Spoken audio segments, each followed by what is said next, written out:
El estado de alerta de un paciente depende de la integralidad de una estructura anatómica que vamos a denominar la sustancia reticular activadora ascendente. Esta estructura va desde el tallo, los núcleos pontinos, ascendentemente hasta los núcleos de la línea media y reticulares del tálamo. Sin embargo, no solamente un daño local de esta estructura nos va a llevar a alteración de la conciencia, también un daño que sea cortical o subcortical, extenso, que sea además bihemisférico, puede hacer lesiones que comprometan potencialmente el estado de conciencia de una persona. Además, la disfunción del sistema reticular activador ascendente no solo depende de daños estructurales que se hagan, sino también puede alterarse por fenómenos como la hipoxia, la ingesta de fármacos o tóxicos que alteren su correcto funcionamiento. Cuando hablamos de alteración de la conciencia tenemos que destacar dos conceptos. El primero es la alteración del estado general de un paciente y del nivel en el que se encuentra. El paciente puede, en vez de estar alerta, presentar estados como obnubilación, estupor, coma en distintos grados como el superficial o el profundo y estar en estado vegetativo, pero también puede presentar alteración en el contenido de su conciencia. Por lo tanto, puede estar confuso, puede tener ideas delirantes y puede además presentar un síndrome confusional. El paciente va a presentarse agitado, con conducta agresiva, violenta y no se le va a poder explorar. Teniendo claro estos dos conceptos, vamos a centrarnos en el primer concepto explicado y a continuación les vamos a explicar los distintos niveles de alteración del estado general de la conciencia que pueden presentarse. Alerta es cuando un paciente está en todas sus condiciones, no presenta ninguna alteración y es como generalmente se encuentran las personas. El estado de obnubilación es cuando hay una disminución, pero de carácter leve, del estado de alerta. La somnolencia es cuando un paciente también presenta una disminución leve del estado de alerta, pero es fácilmente alertable al estímulo verbal. Aún así, sus respuestas van a seguir siendo lentas. Estupor. El paciente va a despertar ante estímulos, pero ya no van a ser estímulos leves, sino intensos. Y fácilmente va a poder volver a la situación previa si se cesan los estímulos. Hay poca respuesta verbal. El coma es la pérdida de toda la función cortical. Cuando es superficial se conservan algunos reflejos, puede actuar ante estímulos sonoros o lumínicos, no va a haber respuesta verbal. Cuando es profundo, no hay respuesta hacia los estímulos, no hay reflejos y su respuesta al dolor no existe o es incompleta. Doña Rosa, buenas tardes. ¿Cómo está? ¿Cómo se encuentra? Rosa. Rosa. Bueno, no responde el estímulo verbal. Doña Rosa. Doña Rosa, hola. Doña Rosa, míreme. ¿Cómo está? Tampoco responde al estímulo táctil. Doña Rosa.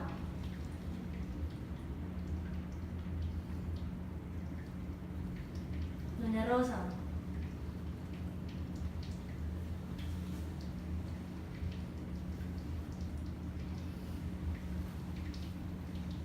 ¿Vemos respuesta al estímulo doloroso? Vamos a intentar con las manos.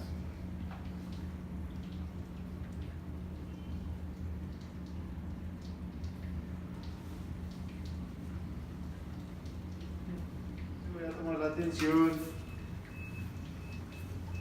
¿Cómo la glucosa y el nosotros? ¿Se lo conecto? No.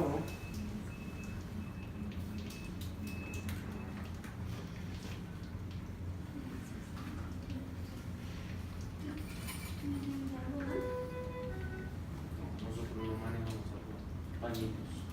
Estos.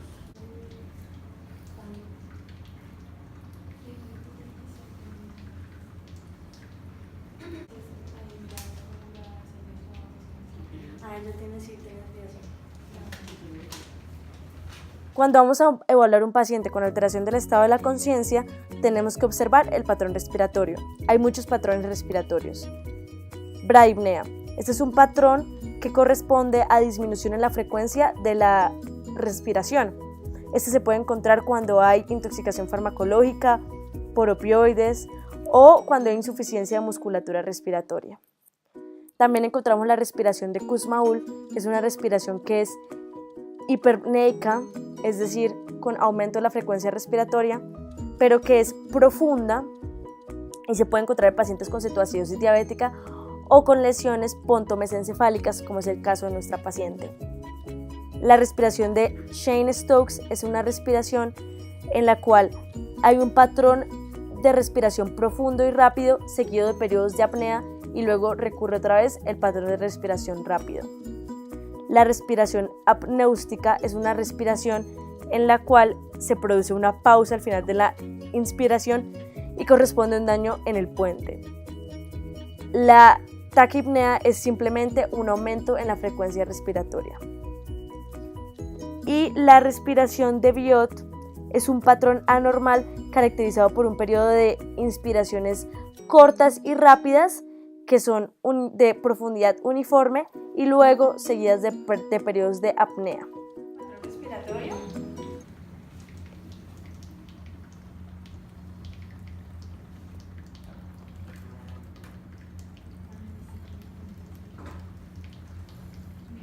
Que es un patrón respiratorio taquipneico y superficial. Bueno, entonces vamos a mirar las fases al paciente, a ver si tiene fases dolorosas y además la piel cómo está, el color, que si tiene algún compromiso infeccioso a nivel de la piel. La paciente en este momento está inconsciente, no tiene ninguna fase de nada y en la piel solamente se pueden observar espinillas en la región derecha de la cara.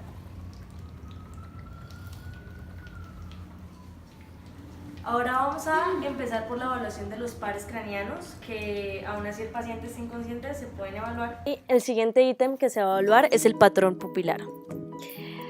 Si bien el paciente puede que no tenga una apertura ocular espontánea, vamos a jalarle el párpado para ver la integridad del patrón pupilar y su respuesta a la luz. Cuando encontramos pupilas simétricas, pequeñas y que reaccionan, puede verse a una alteración metabólica.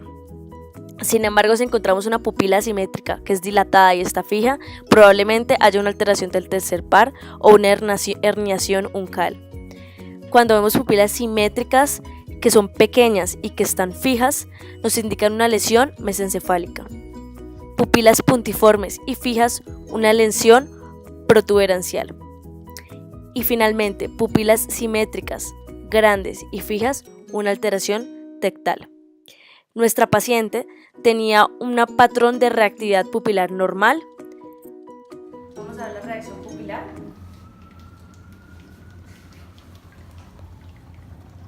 Disculpe, doña Rosa. Como vemos, hay contracción de la pupila, ¿sí se ve?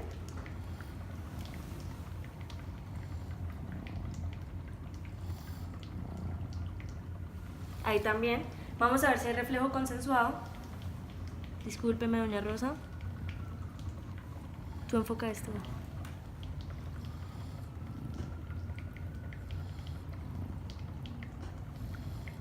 Ahora enfoca esto. Evidentemente, si hay reflejo consensuado. Otro aspecto que tenemos que mirar en un paciente con alteración de la conciencia es la desviación de la mirada. La desviación de la mirada, mirando hacia la lesión, indica un daño hemisférico, mientras que la desviación de la mirada apartándose de la lesión indica afectación del puente. Cuando vemos que los ojos tienen posiciones que no concuerdan, que son diferentes, podemos pensar en una lesión del tercer o del sexto par en el tronco cerebral, como es el caso de nuestra paciente.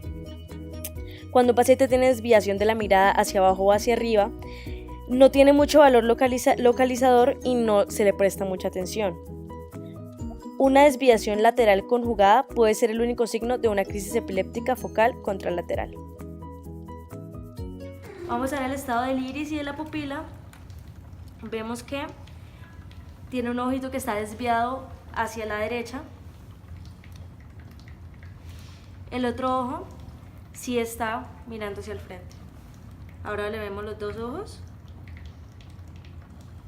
Listo. Vamos a pedirle que haga seguimiento del objeto presentado. Doña Rosa, ¿puede seguir este objeto?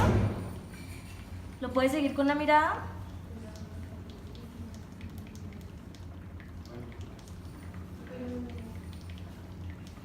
Doña Rosa, ¿puede seguir el objeto? Bueno, no hay seguimiento del objeto. La paciente no obedece órdenes. Vamos a ver el reflejo vestibulo-oculocefálico. Doña Rosa, perdónenme un rato. Esperamos que al movimiento de la cabeza los ojos fijen la mirada hacia adelante.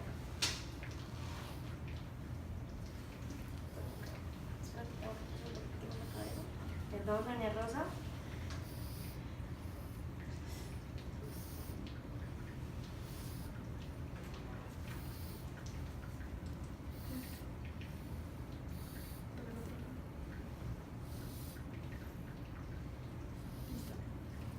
El reflejo está conservado.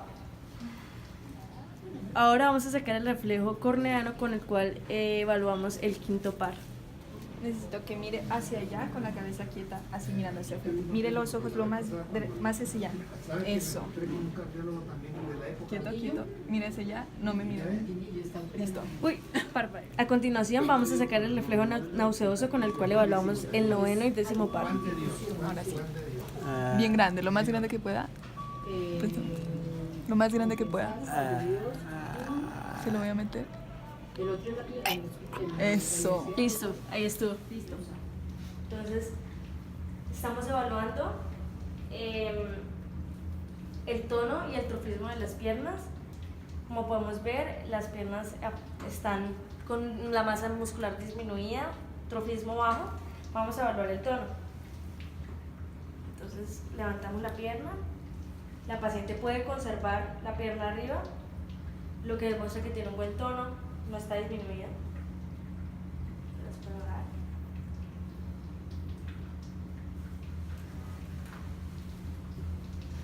Observamos el tono de los brazos.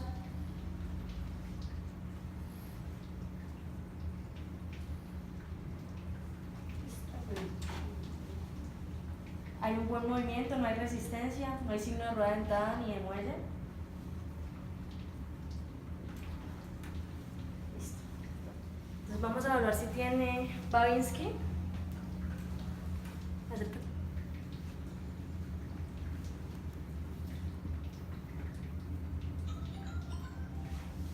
Babinski positivo.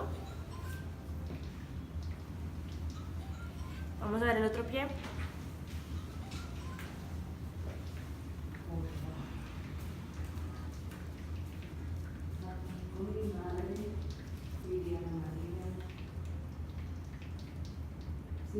Babinski positivo también.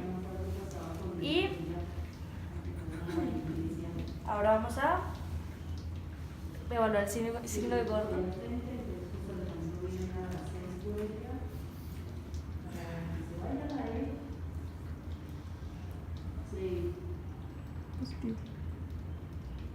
Positivo también. El ítem que vamos a evaluar es el patrón motor. Tenemos que evaluar la respuesta motora tanto a la orden verbal como al dolor. Si el paciente retira el dolor y lo hace de una manera simétrica, indica que no hay una lesión estructural que afecte el área motora. Sin embargo, cuando la movilización o la retirada es asimétrica, nos indica que puede haber una lesión de origen contralateral a el miembro con la respuesta patológica. Siguiente, podemos dependiendo de la postura o posición que adopte el paciente, identificar de dónde puede venir la lesión. Cuando es una postura de decorticación, que es la postura presentada en la figura A, que es una postura de flexión de codos y de muñecas en aducción y además una extensión de las piernas en rotación interna, indica que la lesión probablemente se localice a nivel telencefalodiensefálico. Cuando hay una postura de rigidez de descerebración, que es la postura B, que es una postura en la cual hay extensión del cuello y del tronco, hay extensión de los miembros inferiores en rotación interna y flexión plantar de los pies, hay puños cerrados y extensión de los brazos en rotación interna, podemos pensar en que la postura es por una lesión en el área mesencefálica. Algunas veces podremos ver movimientos involuntarios como convulsiones, mioclonías, temblores, fasciculaciones, y esto nos va a hablar de diferentes etiologías o fenómenos que están acompañando al paciente. Ahora vamos a evaluarle los reflejos.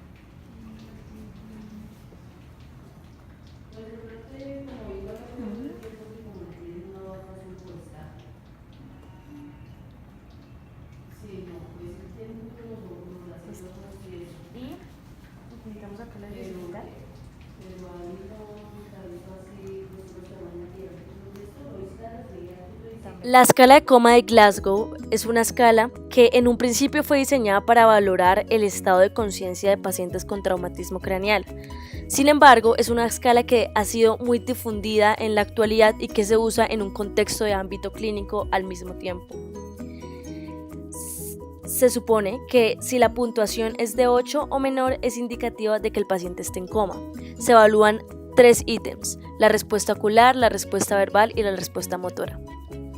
La respuesta ocular, si es espontánea, es decir, que el paciente abre los ojos por voluntad, da 4 puntos. Si abre los ojos a la orden verbal, da 3. Si abre los ojos cuando se hace un estímulo doloroso, da 2 puntos. Y 1 punto si no abre los ojos. Además, en el ítem de respuesta verbal, da 5 puntos si el paciente conversa y está orientado mientras habla. 4 si está desorientado pero habla. 3 cuando habla palabras inapropiadas. 2 sonidos que son incomprensibles y no alcanzan a ser palabras. Y 1 cuando no hay respuesta verbal alguna.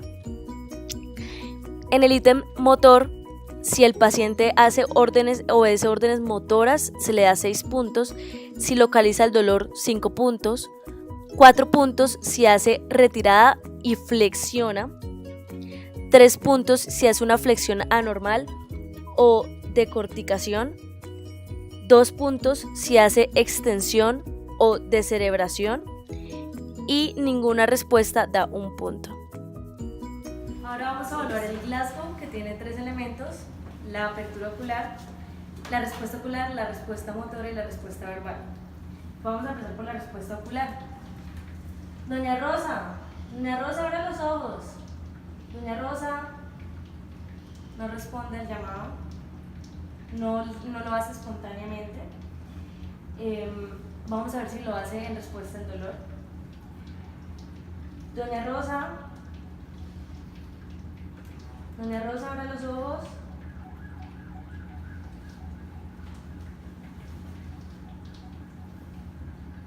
Doña Rosa.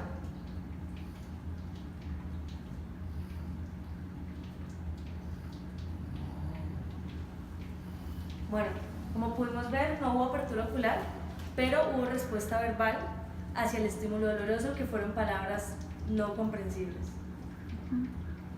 Listo. Y finalmente nos falta la respuesta motora.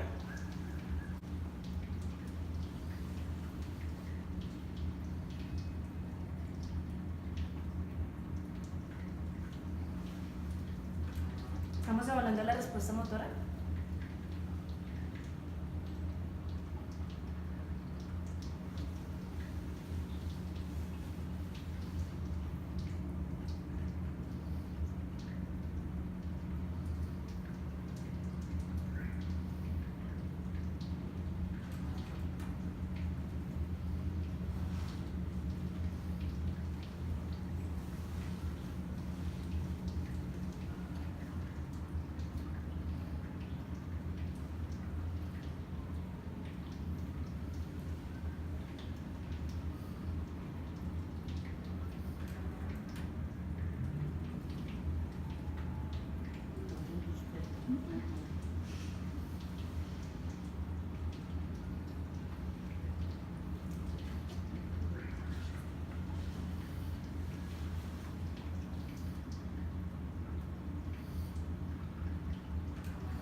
Al parecer no responde hacia el estímulo doloroso, no localiza con ninguna de sus extremidades. Bueno, Ay, me vamos voy a a ver, poner- a ver si hay signos meningios de que indiquen alguna irritación de las meninges. Tenemos que evaluar la rigidez local. Despertarla, pero no, es un poquito despierta y ahí hablamos con Diana y todo, pero así como que a mí me quedó como que ella sí sonó. Así se ve muy chévere. Se supone que la flexión de doler. Tiene que ser total hasta la nuca, hasta el cuello tiene que ser, pero no dobla y se queja. No, le dice que se está quejando. Ujú. Al parecer sí tiene irritación de las meninges.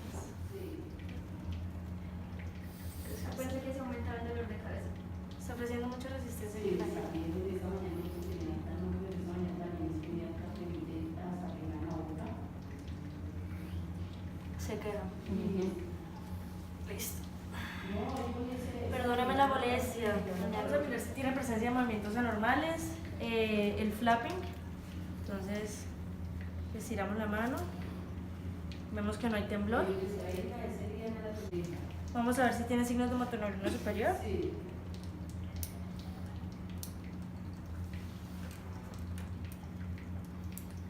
¿Sí tiene? Sí, sí, sí tiene. Listo, perfecto.